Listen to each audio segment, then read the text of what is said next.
Hello, ladies and gentlemen. This is Phil Chenevert, and I have to take my hearing aids off.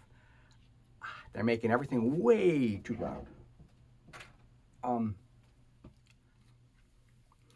Today we're going to talk about the word dumbbell. This is a dumbbell.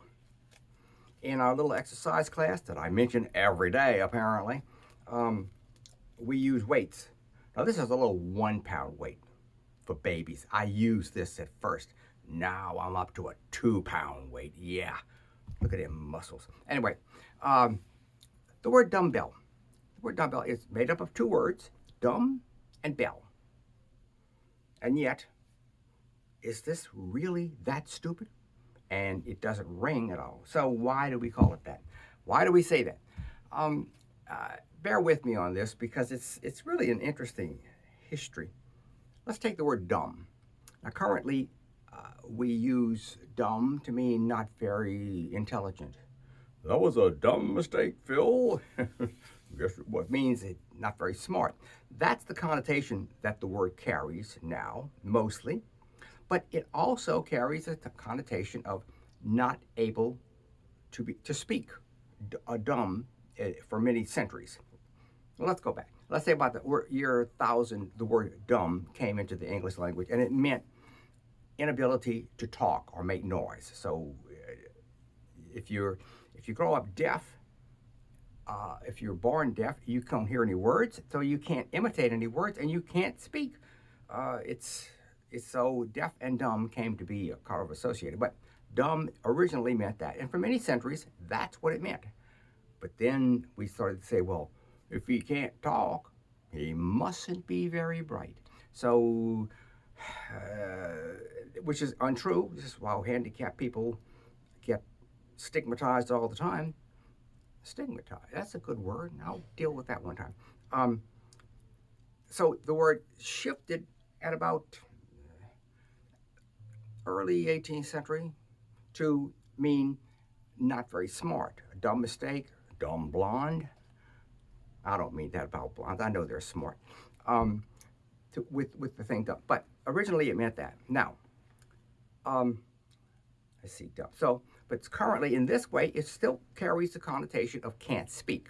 And why does it do that? Well, once again, let's go back to Europe. In Europe and in England, Europe, all of them there, in the early Middle Ages, war between little tiny fiefdoms and dukedoms and everything else was constant. One city in Italy would fight another city in Parma would fight, this one, and Venice would be against. So they had what they call Barfries, which was a large siege tower.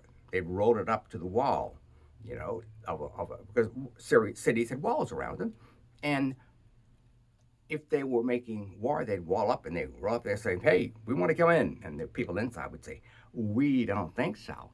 And so they would wall up high and they would start throwing stones and things like that. And the people would say, sorry, we got a wall around us, can't come in.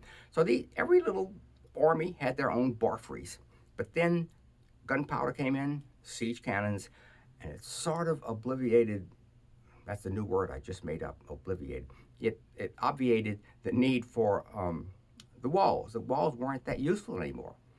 Cannon, even the old cannons in the 1400s and whatever, and 1500s, could blast a hole in the wall easily.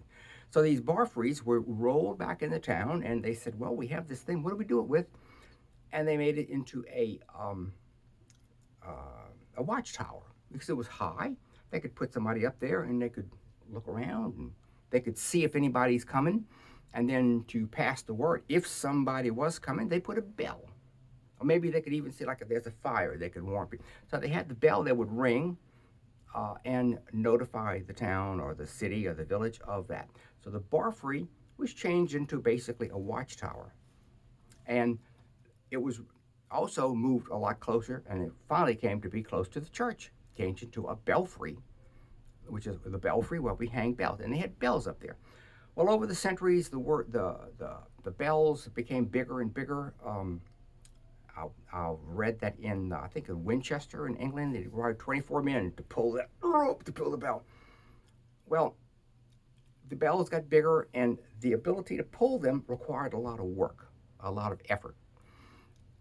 And the young men of the town noticed that the people, or the men who would, oh, by the way, they also had practice bells, meaning to learn how to ring the bells correctly, you had to practice. So they'd build these big ropes with pulleys, and at the top, instead of a bell, they'd put these big heavy weights that they would have to pull down and pull up. They didn't make any noise.